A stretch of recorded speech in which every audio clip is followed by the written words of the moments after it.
மனதின் குரல் நிகழ்ச்சியில் பிரதமர் மோடியால் பாராட்டப்பட்ட கோவையைச் சேர்ந்த துப்புரவு தொழிலாளி லோகநாதனுக்கு வாழ்த்துக்கள் குவிந்த வண்ணம் உள்ளது. அப்படி அவர் என்ன செய்தார் என்பதை விவரிக்கிறது இந்த செய்தி தொகுப்பு. பிரதமர் மோடியின் மனதின் குரல் நிகழ்ச்சி மக்களிடையே பிரபலமானது. சமூக வளர்ச்சிக்கும் மக்களை ஊக்குவிக்கும் வகையிலும் பல கருத்துக்களை பகிர்ந்து கொள்ளும் பிரதமர் சமூகத்திற்கு தொண்டாற்றும் மக்களை பாராட்ட தவறுவதில்லை.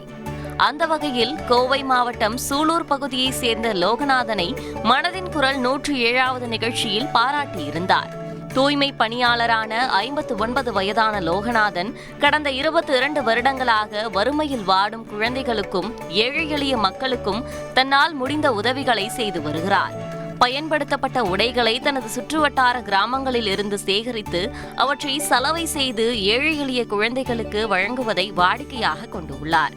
இதுபோன்ற சேவைக்காக பல்வேறு தன்னார்வ அமைப்புகளிடமிருந்து விருதுகளையும் பெற்றுள்ளார் லோகநாதன். இதனை குறிப்பிட்டு பேசிய பிரதமர், ஏழை குழந்தைகள் கிழிந்த ஆடைகளை அணிந்திருப்பதைக் கண்டு மனம் பதைத்த லோகநாதன் இதுபோன்ற குழந்தைகளுக்கு உதவும் வகையில் தன் வருமானத்தில் ஒரு பகுதியை தானமாக அளிக்க தொடங்கியுள்ளதாக பிரதமர் குறிப்பிட்டு பேசியிருந்தார். மேலும் பணப்பற்றாக்குறையின் போது கழிப்பறைகளை சுத்தம் செய்து அதில் கிடைக்கும் வருவாய் மூலம் இதுவரை 1500க்கும் மேற்பட்ட குழந்தைகளுக்கு உதவி செய்துள்ளதாகவும் புகழாரம் சூட்டியிருந்தார்.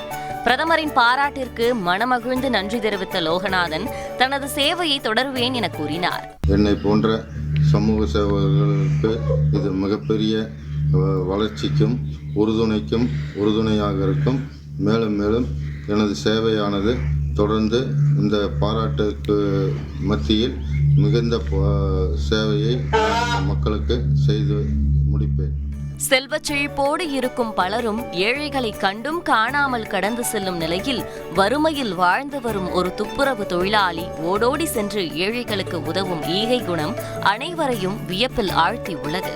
மோடியின் வாழ்த்துக்கு பிறகு பொதுமக்களின் பாராட்டு மழையில் நனைந்து வரும் லோகநாதன் இது தனது சேவைக்கு உத்வேகம் அளிப்பதாக தெரிவித்துள்ளார். தந்தி டிவி செய்திகளுக்காக கோவையிலிருந்து செய்தியாளர் நவமணிகண்டன். செய்திகளை உடனுக்குடன் தெரிந்து கொள்ள உடனே சப்ஸ்கிரைப் பண்ணுங்க.